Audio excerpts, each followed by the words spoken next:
Hello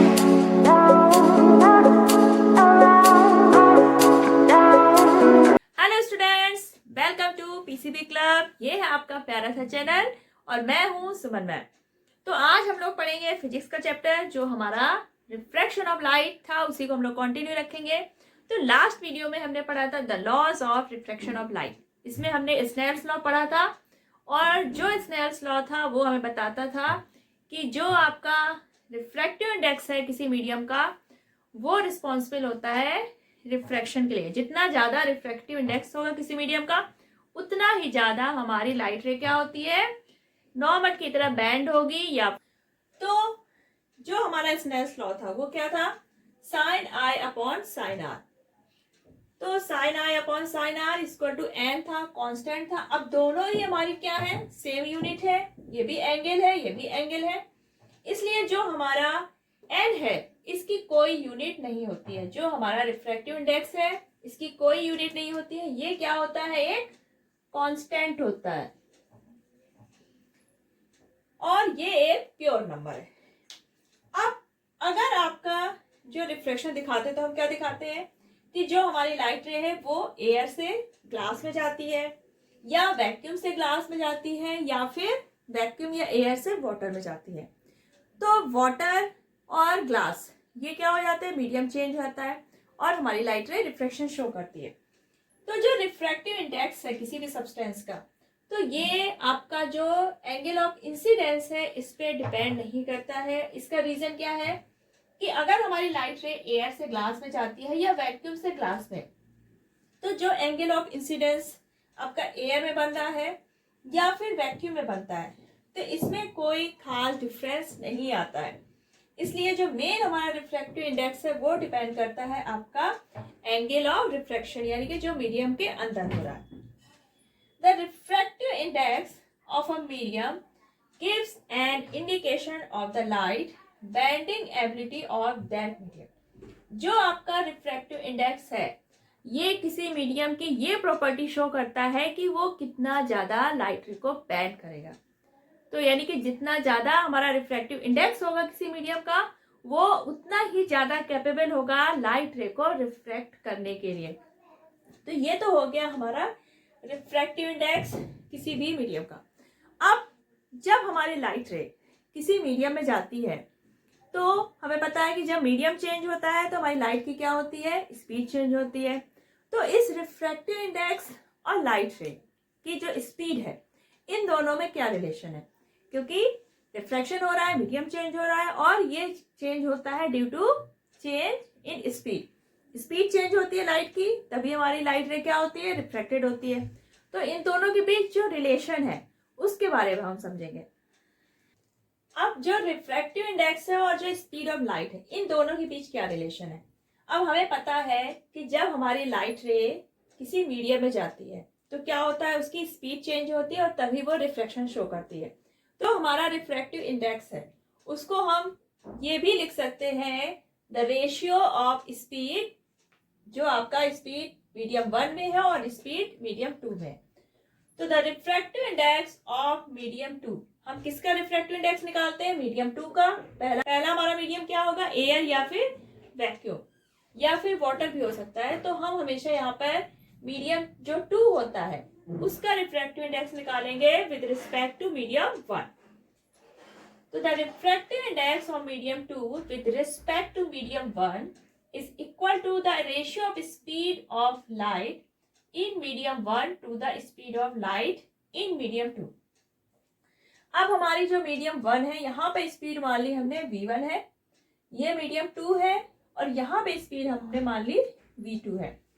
तो जो हमारा रिफ्रैक्टिव इंडेक्स है हमें मीडियम 2 का निकालना है विद रिस्पेक्ट टू मीडियम 1। तो हम कैसे लिखेंगे, मीडियम 1, ये n आ गया, मीडियम 2।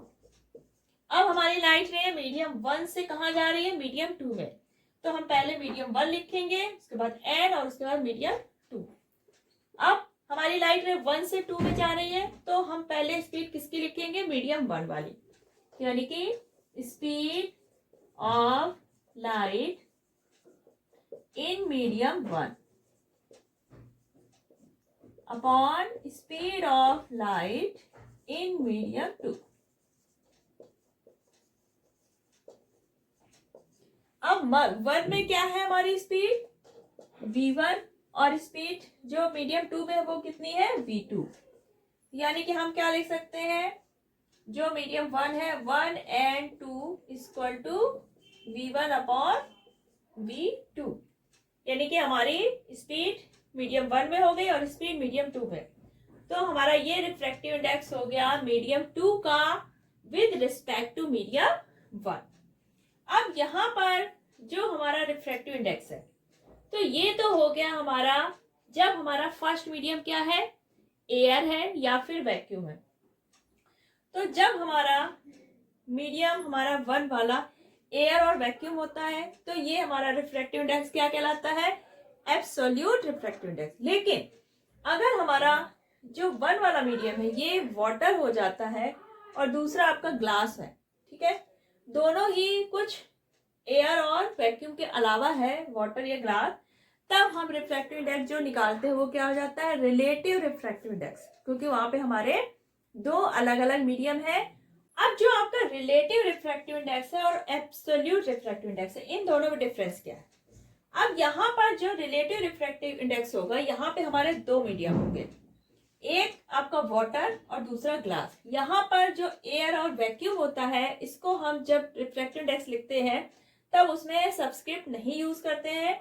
यहाँ पर हमारे मीडियम एयर के कंपेयर में दोनों क्या है, डेंसर, जैसे आपका वाटर हो गया, ग्लास। अब जो आपका वाटर है और ग्लास, यानी कि लाइट रे हमारी वाटर से कहाँ जा रही है, ग्लास में, तो वाटर हमारा क्या हो गया, मीडियम फर्स्ट, ग्लास क्या हो गया, मीडियम सेकेंड। तो यहाँ पर जो हम रिफ्रैक्टिव इंडेक्स निकालेंगे वो किसका निकलेगा, ग्लास का विद रिस्पेक्ट टू वाटर। यानी मीडियम 2 का निकाला जाता है refractive index with respect to medium 1। तो जो हमारा रिफ्रैक्टिव इंडेक्स का सिंबल है स्मॉल n, इसमें दो सबस्क्रिप्ट लगेंगे, लेफ्ट साइड आपका मीडियम 1 का होगा और राइट साइड आपका मीडियम 2। तो मीडियम 1 क्या है आपका, वाटर, तो हम इधर वाटर लिख देंगे।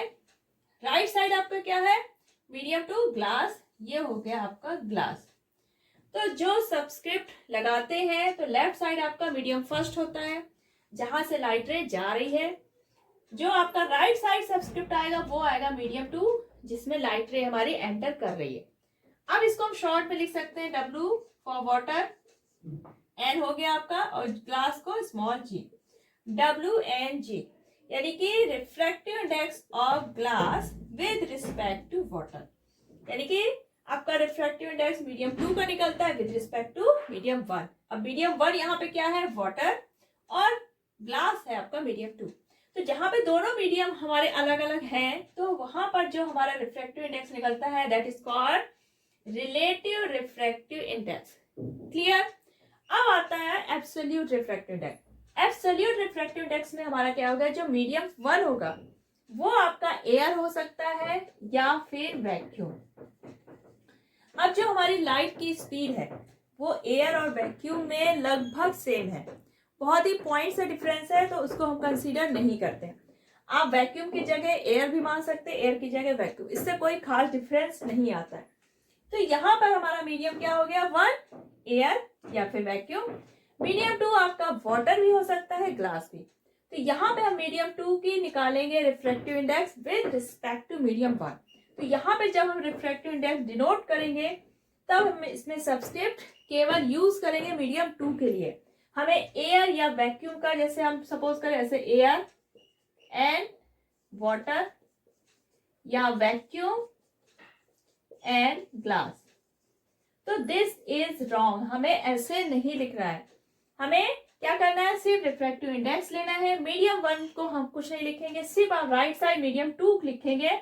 आपका अगर वाटर है तो वाटर लिख सकते हैं, इसको शॉर्ट में NW लिखिए। और अगर हमारा मीडियम 2 ग्लास है तो हम क्या लिखेंगे, N ग्लास, शॉर्ट में NG। तो ये हो जाएगा आपका refractive index of water with respect to air और vacuum, refractive index of glass with respect to air और आपका वैक्यूम। यानी कि एब्सोल्यूट रिफ्रैक्टिव इंडेक्स में आपका मीडियम 1 हमेशा एयर होगा या फिर वैक्यूम, और मीडियम 2 आपका ग्लास भी हो सकता है, वाटर। और रिफ्रैक्टिव इंडेक्स है वो क्या है, एक तरह का कैरेक्टरिस्टिक प्रॉपर्टी है किसी भी सब्सटेंस का, क्योंकि हर सब्सटेंस का रिफ्रैक्टिव इंडेक्स क्या होता है, अलग अलग होता है। तो जो रिफ्रैक्टिव इंडेक्स है ये डिपेंड करता है मीडियम के नेचर, कैसा उस मीडियम का नेचर है, और वेवलेंथ और कलर ऑफ द लाइट। जो हम लाइट यूज कर रहे हैं, जिसका रिफ्लेक्शन हो रहा है, उस लाइट के वेवलेंथ पे डिपेंड करता है। और आपका जो रिफ्रैक्टिव इंडेक्स की जो वैल्यूज है किसी भी सब्सटेंस की, रिफ्रैक्टिव इंडेक्स जब हम मेजर करते हैं तो उसके लिए हम एक स्टैंडर्ड लाइट यूज करते हैं, दैट इज येलो लाइट, और जिसकी वेवलेंथ होती है 589 नैनोमीटर। इस लाइट को यूज करके हम किसी भी सब्सटेंस का एक जो स्टैंडर्ड रिफ्रैक्टिव इंडेक्स है वो मेजर करते हैं। अब आपके जैसे कुछ सब्सटेंस के रिफ्रैक्टिव इंडेक्स दे रखे हैं, जैसे आपका ग्लास है। अब हर सब्सटेंस का क्या होता है, केमिकल कॉम्पोजिशन अलग होता है, और जो वो लाइट रे का रिफ्लेक्शन करेगा वो भी क्या करेगा, अलग अलग करेगा। तो जो आपके ग्लास है, सारे ग्लासेस का रिफ्रैक्टिव इंडेक्स सेम नहीं होता, क्योंकि सारे ग्लास का कॉम्पोजिशन क्या होता है, अलग अलग। तो ये वेरी करता है 1.5 से 1.9 के बीच। जैसे आपका एयर का है 1.003, आइस का 1.31, वाटर का 1.33, एल्कोहल 1.36, केरोसिन 1.44, रूबी है आपका 1.71 रिफ्रैक्टिव इंडेक्स है, और हाईएस्ट आपका है डायमंड का 2.42।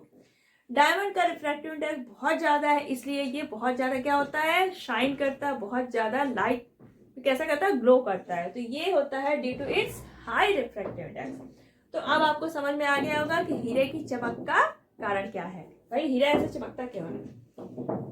अब एक न्यूमेरिकल से रिफ्रैक्टिव इंडेक्स बेस पे, रिफ्रैक्टिव इंडेक्स में पता है कि जो रिफ्रैक्टिव इंडेक्स है वो हमारा स्पीड का रेशियो है, speed in air upon speed of light in medium. तो हम एन इक्वल टू क्या लिख सकते हैं, speed of light in air upon speed of light in medium.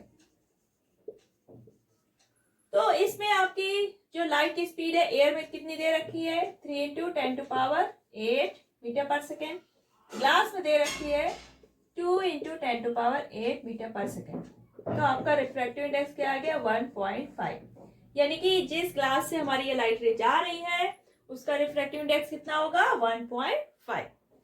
अब जो आपके जैसे कैमराज हैं, टेलीस्कोप है, माइक्रोस्कोप है, तो इनका जब कंस्ट्रक्शन करते हैं तो जो लेंसेज यूज करते हैं तो उनका जो डेंसिटी, ऑप्टिकल डेंसिटी, तो वो कंसीडर की जाती है। अगर सेम ऑप्टिकल डेंसिटी है तो क्या होगा, उनमें जो लाइट रे है वो स्ट्रेट चली जाएगी, कोई बेंडिंग नहीं होगी। यानी कि जितने भी अलग अलग अगर हमारे मीडियम चेंज नहीं होंगे तो क्या होगा कि कोई भी रिफ्रैक्शन नहीं होगा। तो जो एबिलिटी है किसी भी सब्सटेंस की लाइट रे को रिफ्रैक्ट करने को, उसको हम ऑप्टिकल डेंसिटी से भी डिनोट करते हैं। ऑप्टिकल डेंसिटी मतलब किसी भी सब्सटेंस की पावर, उसकी एबिलिटी कि वो कितना ज्यादा लाइट रे को क्या करती है, बेंड करती है। तो ये उस सब्सटेंस की क्या कहलाती है, ऑप्टिकल डेंसिटी। ऑप्टिकल डेंसर, अगर ऐसे बोलते हैं कि कोई सब्सटेंस डेंसर है या डेंसर मीडियम है, तो यानी कि वो कितना ज्यादा ऑप्टिकली डेंसिटी उसकी ज्यादा है। जिस सब्सटेंस की जितनी ज्यादा ऑप्टिकल डेंसिटी होगी वो उतना ही क्या होगा, डेंसर मीडियम होगा, और अगर ऑप्टिकल डेंसिटी कम है तो वो रेयर मीडियम होगा। तो अगर किसी सब्सटेंस का रिफ्रैक्टिव इंडेक्स ज्यादा है यानी कि वो हाई ऑप्टिकल डेंसिटी रखने वाला है, और उसकी ऑप्टिकल डेंसिटी ज्यादा है यानी कि वो उतना ही ज्यादा लाइट रे को क्या करेगा, बैंड करेगा। जैसे आपका वाटर है और आपका हो गया ग्लास, तो वाटर की ऑप्टिकल डेंसिटी क्या होती है, कम, यानी कि उसके अंदर कम पावर है लाइट रे को रिफ्लेक्ट करने की, बैंड करने की, और जो आपका ग्लास है वो लाइट रे को ज्यादा बैंड करते हैं। यानी कि तो हमारा ग्लास क्या हो गया, हाई ऑप्टिकल डेंसिटी वाला, यानी कि डेंसर मीडियम हो गया, और वाटर हो गया लो ऑप्टिकल डेंसिटी वाला। अब ये जरूरी नहीं है कि अगर किसी सब्सटेंस की ऑप्टिकल डेंसिटी ज्यादा है तो उसकी मास डेंसिटी भी ज्यादा हो, यानी कि वजन में भी ज्यादा हो। जैसे आपका केरोसिन है, इसकी ऑप्टिकल डेंसिटी तो ज्यादा होती है कंपेयर टू वाटर, लेकिन जो मास डेंसिटी है वो वाटर से कम है। तो ऑप्टिकल डेंसिटी ज्यादा है तो मास डेंसिटी भी ज्यादा हो, ऐसा जरूरी नहीं है। अब यहाँ पर आपके सामने दो डायग्राम बने, इसमें क्या हो रहा है कि हमारी जो लाइट रे है वो मीडियम 1 से जा रही है मीडियम 2 में, ठीक, और इस डायग्राम में जो हमारी लाइट रे है वो मीडियम 2 से जा रही है मीडियम 1 में। तो जब हमारी लाइट रे मीडियम 1 से मीडियम 2 में जाती है तो हम रिफ्रैक्टिव इंडेक्स को कैसे डिनोट करेंगे? आपका 1 मीडियम से कहाँ जा रही है? 2 में, तो लिखेंगे 1 and 2। अब स्पीड ऑफ लाइट के अकॉर्डिंग लिखना है हमें इसमें, तो स्पीड जो होगी मीडियम 1 में यानी कि v1 upon speed in medium 2 v2। तो जब हमारी लाइट रे मीडियम 1 से मीडियम 2 में जा रहा है तब हमारी जो रिफ्रैक्टिव इंडेक्स है वो क्या हुआ? 1 and 2 equal to v1 upon v2। अब इस डायग्राम में क्या है, हमारी जो लाइट रे है मीडियम 2 से कहाँ जा रही है? मीडियम 1 में। तो हम क्या लिखेंगे? 2 and 1, क्योंकि हमारी लाइट रे कहाँ से जा रही है? मीडियम 2 से मीडियम 1 में। तो हम 2 पहले लिखेंगे और n के बाद में क्या लिखेंगे? 1। अब यहाँ पे स्पीड भी हम क्या लिखेंगे? पहले v2, क्योंकि मीडियम 2 में स्पीड v2 है, अपॉन v1। ठीक है। अब जो हमारा मीडियम ये है रिफ्रैक्टिव इंडेक्स और ये वाले रिफ्रैक्टिव इंडेक्स, इनमें क्या रिलेशन है? मान लीजिए आपका मीडियम 1 है आपका वाटर और मीडियम 2 है ग्लास। ये है वाटर एंड ये है ग्लास। तो यहाँ पे हम क्या लिख सकते हैं? W and G equal to v1 upon v2। यहाँ पे क्या लिख सकते हैं? G and W equal to v2 upon v1। अब अगर हम इसका रेसिप्रोकल करते हैं यानी कि 2 अपॉन G and W और 1 अपॉन v2 अपॉन v1, तो यहाँ पर क्या होगा? आपका v1 ऊपर जाएगा तो क्या हुआ? v1 upon v2। अब v1 upon v2 equal to हम यहाँ पे निकाल चुके थे क्या? W and G। तो यहाँ पे हम क्या लिख सकते हैं? W and G। तो हमारा एक ये रिलेशन आ जाता है 1 upon G and W equal to W and G। ये है आपका एक रिलेशन। ये हो गया मीडियम 1 और ये मीडियम 2, यहाँ पे मीडियम 2 और ये मीडियम 1। तो एक ये रिलेशन आ जाता है जब आपके मीडियम, हम लाइट रे मीडियम 1 से 2 में जाते हुए दिखाते हैं और मीडियम 2 से मीडियम 1 में दिखाते हैं। क्वेश्चन है रिफ्रैक्टिव इंडेक्स का, जो हमने रिलेशन अभी पीछे किया था उसी बेस पे कि if the refractive index of water for light going from air to water be 1 and 3, यानी कि एयर से वाटर में जब जा रहा है तब वाटर का रिफ्रैक्टिव इंडेक्स क्या दिया? 1.33, यानी कि A and W दिया है आपको 1.33। अब what will be the refractive index for light going from water to air? अगर अब हमारी लाइट रे वाटर से एयर में जाने लगी यानी कि W and A आपको कैलकुलेट करना है। तो हमारा फॉर्मूला क्या था? A and W equal to 1 upon W and A। जब हमारे लाइट रे का जाने का मीडियम चेंज हो गया, यानी मीडियम 2 से मीडियम 1 में होता है, तो ये क्या था रिलेशन हमारा? एक दूसरे के क्या होते थे? वो रेसिप्रोकल। तो यहाँ पर आपको एयर से वाटर में जब हमारी लाइट रे जा रही है तब रिफ्रैक्टिव इंडेक्स दिया है। हमें रिफ्रैक्टिव इंडेक्स तब निकालना है जब हमारी लाइट रे वाटर से एयर में जा रही है। तो हम क्या करेंगे? हमें निकालना है ये W and A। तो ये क्या होगा? आपका ऊपर आएगा और ये नीचे गया। W and A equal to 1 upon A and W, तो क्या हो जाएगा? 1.33। तो ये आएगा अबाउट 0.75। तो ये रिफ्रैक्टिव इंडेक्स तब आएगा हमारा जब हमारी लाइट रे वाटर से कहाँ जाएगी? एयर में। तो आज के इस वीडियो में रिफ्रैक्टिव इंडेक्स, उसका relation with speed of light और रिफ्रैक्टिव इंडेक्स में मीडियम अगर चेंज होते हैं तब हमारा जो relative refractive index, absolute refractive index और आपके जितने भी रिलेटेड टॉपिक थे रिफ्रैक्टिव इंडेक्स के, वो आज कंप्लीट हो चुके हैं। तो आई थिंक आज का वीडियो आपके लिए बहुत ही ज़्यादा फ्रूटफुल रहा होगा। और अगर ये आपको पसंद आया है तो इसको ज़्यादा ज़्यादा लाइक करिए, शेयर करिए। और अगर अभी भी आपने पीसीबी क्लब सब्सक्राइब नहीं किया है तो फटाफट सब्सक्राइब कर लीजिए। और बहुत ही जल्द पीसीबी क्लब आपका सिर्फ 9, 10 नहीं, 6 से लेके 10 तक हर क्लास की साइंस को आपके सामने बहुत ही इजी वे में अवेलेबल कराएगा। तो अगर आपके छोटे सिस्टर ब्रदर हैं तो आप सब्सक्राइब कर लीजिए, उनके लिए भी हेल्पफुल रहेगा। तो आगे वीडियो जो आने वाला है वो फटाफट आपके पास पहुंच जाए, इसलिए फटाफट सब्सक्राइब कर लीजिए, बेल आइकन प्रेस कर दीजिए और फिर मिलते हैं नेक्स्ट वीडियो में। तब तक अपना ख्याल रखिएगा। Bye bye.